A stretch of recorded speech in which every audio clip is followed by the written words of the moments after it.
El Señor le bendiga, hermanos. Esta semana continuamos con Génesis y este es el resumen de la parashá número 11, Vayigash, cuyo significado es se acercó. Y se lee desde Génesis 44:18 a Génesis 47:27. Esta es prácticamente la continuación de la historia que terminamos en la parashá Miketz. En esta porción, Miketz, vimos como en un solo día José, el hijo de Jacob, su hijo favorito, a quien él creía muerto, pasó de ser un esclavo y prisionero a ser nada más y nada menos que el segundo al mando en Egipto, que era el país o la nación más rica y más poderosa del mundo conocido de aquel entonces.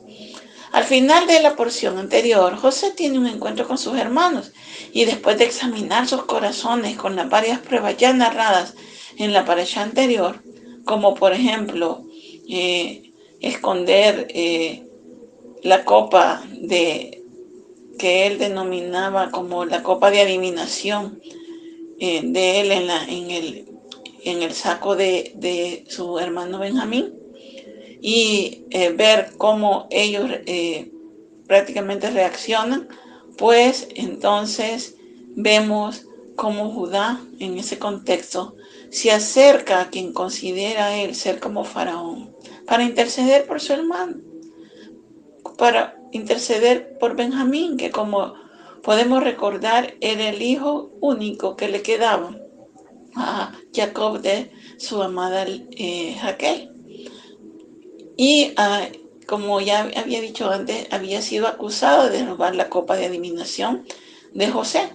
José había tendido esta trampa para ver qué es lo que había en el corazón de sus hermanos, pues él no había tenido una muy buena experiencia ya que había sido vendido por ellos. Así que en esta ocasión ve cómo los corazones de sus hermanos han cambiado en el transcurso del tiempo. Y entonces vemos aquí a un plan orquestado por José para salvar a su familia de la hambruna. Pues ahora, así como le había profetizado Faraón, habían pasado los tiempos de abundancia y que eran representados por las vacas gordas y realmente estaban ahora en el tiempo de las vacas flacas. Según la cuenta y según la lectura de toda la porción, podemos hacer cuentas y llegar a que estamos a 2 años después de la época de abundancia, por lo cual han transcurrido 9 años desde que él fue puesto como virrey de Egipto. Entonces, si tenía 30, pues ahorita en este instante en que vemos y analizamos esta porción, pues José tiene 39 años. Y lo que conmueve el corazón de José es el discurso de Judá, pues Judá intercede grandemente por su hermano de tal forma que quiere ponerse en su lugar, porque José había dicho que en quien se encontrara la copa iba a ser su esclavo o podía morir. Y entonces intercede Judá y se acerca. Judá le dice que va a tomar el lugar de Benjamín, porque si no lo toma, entonces esto le causaría un gran dolor a su padre, por lo que le ofrece ser encarcelado a cambio de su hermano. Y cuando esto es visto por José, ve el corazón de Judá, que prefiere quedarse él como esclavo que su hermano, entonces ya no puede más, así dice la escritura.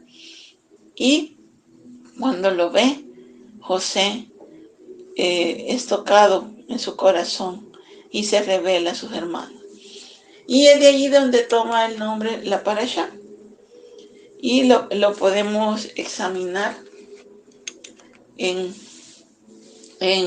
esta lectura del 44:18. Y dice: entonces Judá dio un paso adelante y dijo: por favor, mi señor, permita que su siervo le hable solo unas palabras, Le ruego que no se enoje conmigo, a pesar de ser usted tan poderoso como Faraón mismo. Así que esto hace que José venga y se revele a sus hermanos. Después de pedir que lo dejaran solo con sus hermanos, él les habla en hebreo, porque anteriormente él parecía que no entendía, porque recuerden que José está disfrazado, es el redentor disfrazado. Y ahí vemos otras connotaciones que nos ilustran escenas mesiánicas. A los suyos vino y los suyos no le recibieron, dice Juan. Pero a los que en él creyeron les dio potestad de ser hijos de Dios. Y al principio los israelitas o los descendientes directos de Israel y de Abraham, pues no van a conocer al Mesías. Les ha sido velado, como dice Pablo, pero un día él se va a revelar a sus hermanos. En esos momentos muchos de los hermanos del Mesías, los hermanos de carne del Mesías, los descendientes de Abraham, en estos momentos en que vivimos, no perciben aún su identidad, pero un día lo verán como realmente es, el amado del Padre. Y también lo llorarán, como dice Zacarías 12:10. Lo llorarán al ver cómo lo habían traspasado. Lo llorarán como el hijo primogénito. Y este es el momento en que esa escritura que profética también de Zacarías, que lo escribió mucho tiempo después, pero que lo estaba profetizando en relación al Mesías cuando sea reconocido, es puesto en la escritura, en la Tanaj, con la pluma de Zacarías, en el capítulo 12, como dije antes.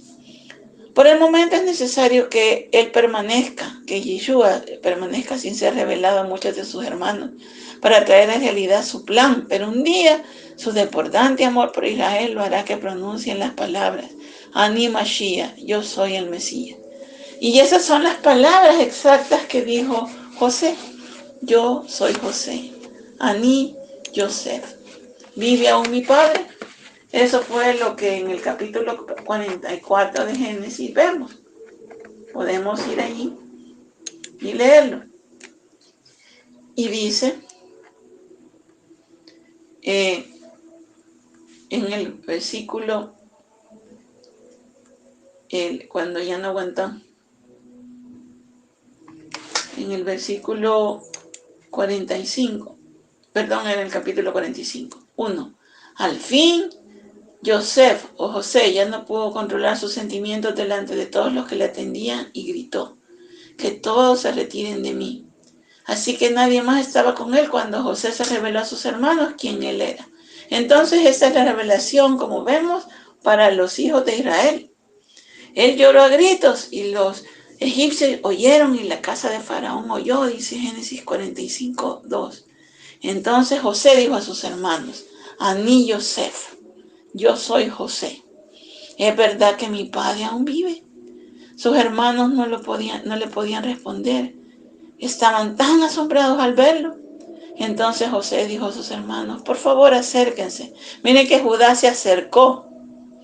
Y entonces, cuando Judá se acercó, entonces también José se acercó. Allí también está la palabra Nagash, de acercarse. Y ellos se acercaron y él les dijo: Ani Yosef, yo soy José, su hermano, a quien vendieron en Egipto. Pero no estén tristes, les dijo, de que me vendieron a la esclavitud. Acá ni se enojen con ustedes mismos, porque fue Dios quien me envió delante de ustedes para preservar la vida. Qué descripción más maravillosa de cuando Israel se encuentre con el Mesías a quien traspasaron y a quien negaron. Por eso, más y nuevamente podemos confiar en la palabra segura del Señor, ya que Zacarías lo anunció como ya les había dicho.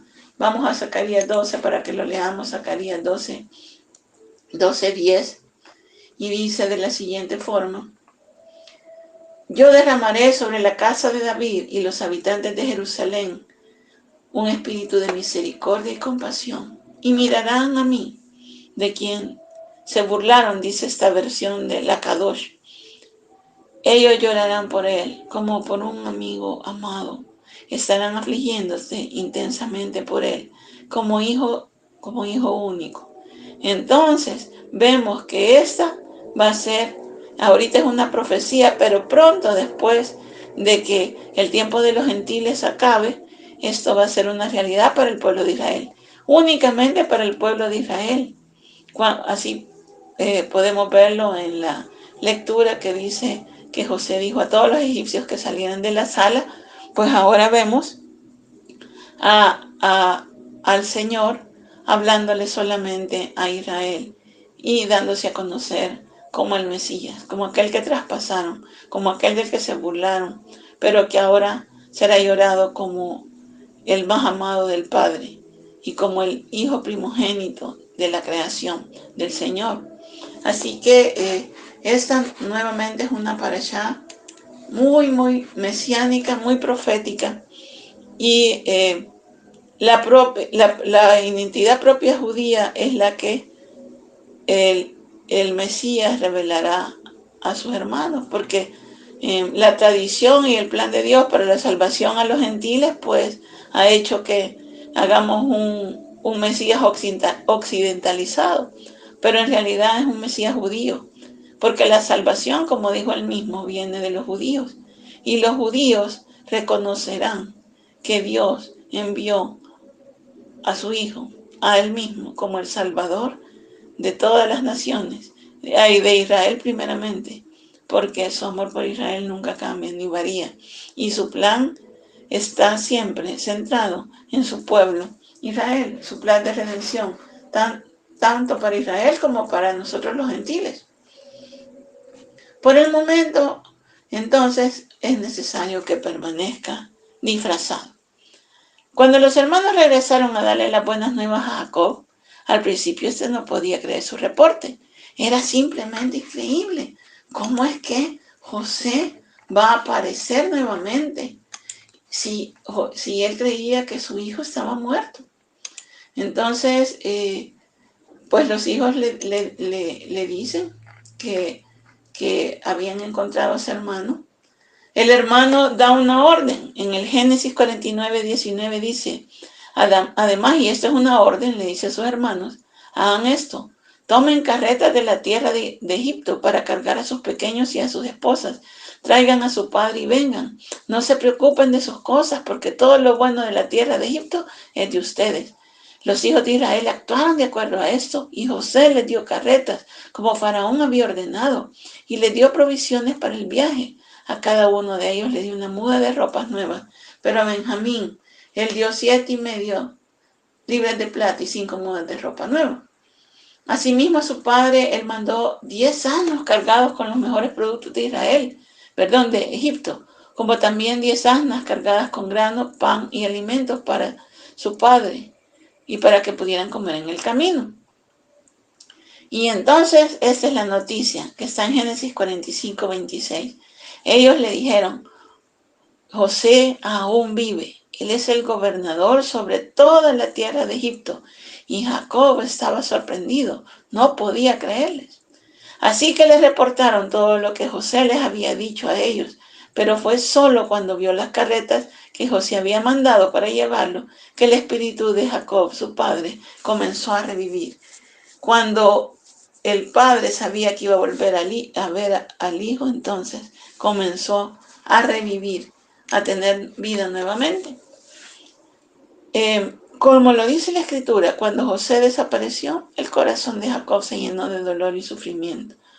Y recordamos las palabras de Juan 3:16 también, porque de tal manera amó Dios al mundo, amó Dios a esta humanidad pecadora y perversa, que envió a su hijo y se alejó de su hijo. Y todo fue para que nosotros pudiéramos tener vida eterna en él, como dice Juan 3:16. Para que todo aquel que en él crea tenga vida eterna. Y así como José dio vida a sus hermanos a través de proveerles el alimento material cuando estaban en una tierra seca, así el Señor ha venido por parte de Dios para proveernos No solo el pan material que viene de Él, todo lo que tenemos viene de Él, sino el pan espiritual de la vida eterna en nuestras vidas, sabiendo que allá en el cielo tenemos otro lugar y que esta vida no termina aquí, sino que la vida eterna comienza aquí, pero continúa con Él cuando Él venga a buscarnos y ser parte de su novia, de la novia del Cordero. Así que José mandó por su padre a, a traerlo con carros llenos de toda clase de bienes y también para que pudieran poner sus pertenencias. Y al principio Jacob estaba como renuente, pero el Espíritu le habló y le dijo cuando iba de camino, no temas, que vas a ver a tu hijo. Él te cerrará los ojos, le dice, y vas a tener una muerte dulce porque vas a estar con tu familia y después tus huesos van a retornar aquí. Así que Jacob salió y parte de la profecía de Abraham de que serían esclavizados en otra tierra empieza aquí, cuando Israel, todo Israel, el pueblo de Israel, o los hijos de Israel, que en ese momento eran varios tribus juntas, una confederación de tribus, no eran aún una nación, salen hacia Egipto y allí se asientan por un tiempo. Y como veremos ya dentro de 2 semanas, si el Señor nos permite la vida, ellos son esclavizados y no pueden salir de Egipto, necesitaban un libertador, así como nosotros no podíamos salir del mundo y necesitamos al libertador Yeshua, que nos saque de Egipto y nos lleve por el desierto hacia la tierra prometida. Todo se cumple. En esta ocasión podemos comparar esto, como el encuentro de Jacob con José se asemeja a las buenas nuevas que le dieron a los discípulos, a María misma, cuando supieron que Yeshua había resucitado. Cuando la noticia le fue dada a Jacob y la creyó, el gozo reemplazó el sufrimiento. Podemos traer a memoria lo que pasó, como les decía también a María y sus discípulos, cuando sintieron que Yeshua murió. Imagínense esa madre llorando por su hijo. Un hijo perfecto, porque era el Cordero de Dios. Y los discípulos que habían estado viviendo día a día con su maestro. Qué gran bendición estar con el maestro y recibir su palabra de vida. Yo me imagino que haber sido las cosas más maravillosas que podían haber tenido. Esos 3 años de los discípulos, no solo de los 12, sino de aquellos que le seguían también, habían sido los más tiernos y los más sublimes que pudieran haber tenido en toda su vida. Sin embargo, de repente, su Mesías, su Señor, había sido quitado y lo peor que muerto, y muerto de cruz. Y sus corazones estaban como estaba Jacob, sin vida, porque le habían quitado a su hijo. Creía a su hijo muerto, al igual que los discípulos creían a su Mesías muerto. Y quizás todas las esperanzas que tenían se habían hecho añicos y ya no creían en nada. ¿Cómo es que ese era el Mesías y había muerto? Y entonces aquí vemos a 2 hombres que venían en el camino de Maús y que eran parte de los discípulos. Y su corazón estaba triste por todo lo que acabo de decir, porque su maestro había muerto. Y venían caminando entre sí, cuando de repente se les aparece un hombre y le dice que qué es lo que están diciendo o de qué iban hablando por el camino. Y ellos le dijeron, no te has dado cuenta, solo tú no te has dado cuenta de lo que ha pasado en Jerusalén. En Jerusalén ha acontecido que nosotros hemos perdido, aquí creíamos nuestro Mesías. Él fue crucificado. Y eso lo podemos ver en Lucas 24, 13 al 34. Voy a ir ahí para tomar algunos pasajes. Lucas 24, 14 al 34. Y dice así.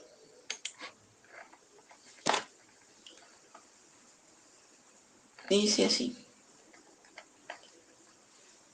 desde el 14.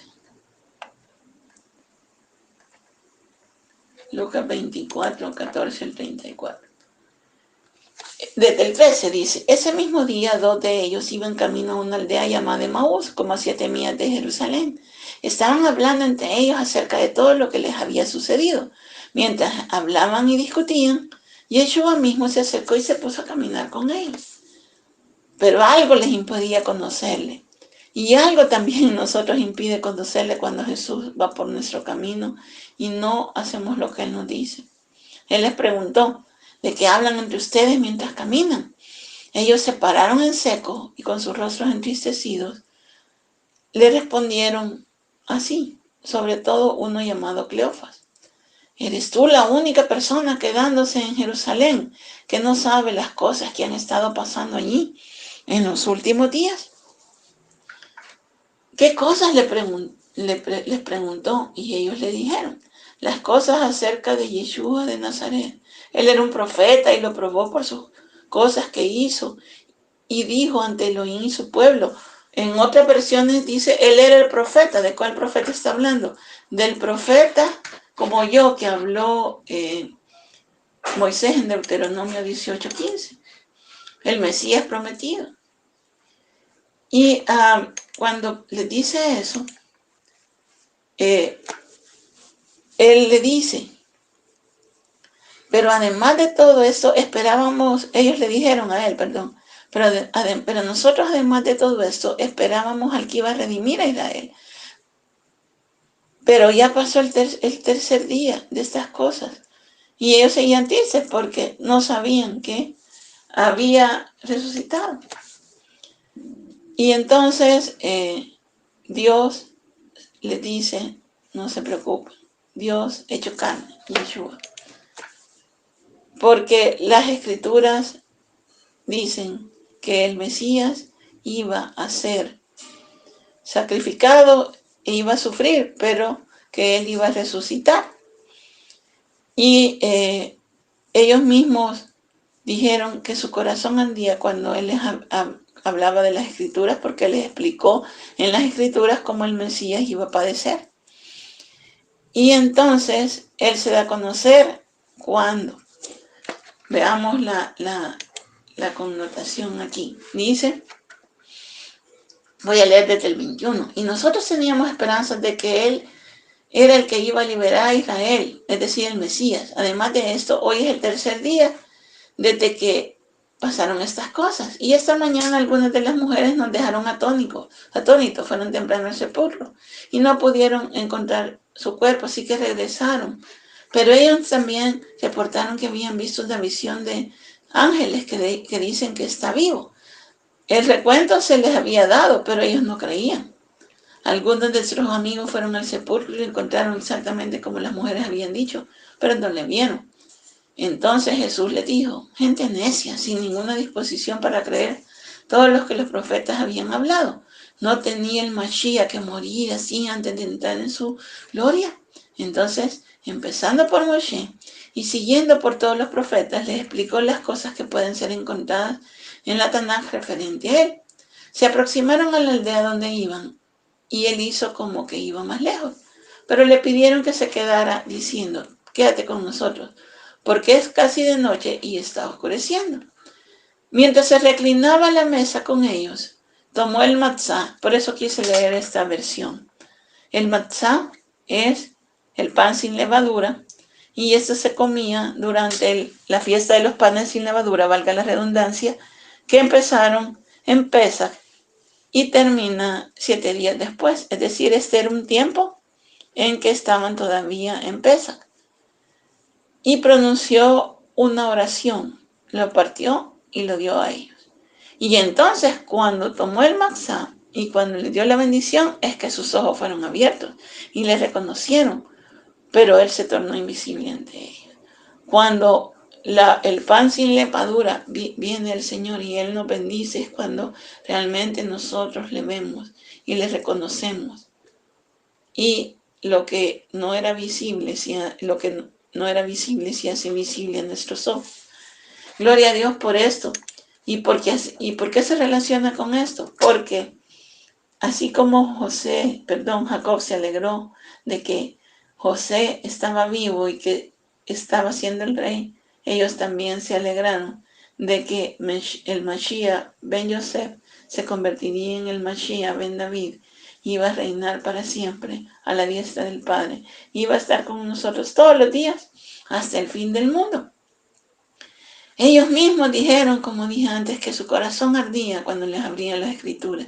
A veces la tristeza hace que nos olvidemos de las promesas. Quizás eso le había ocurrido a Jacob.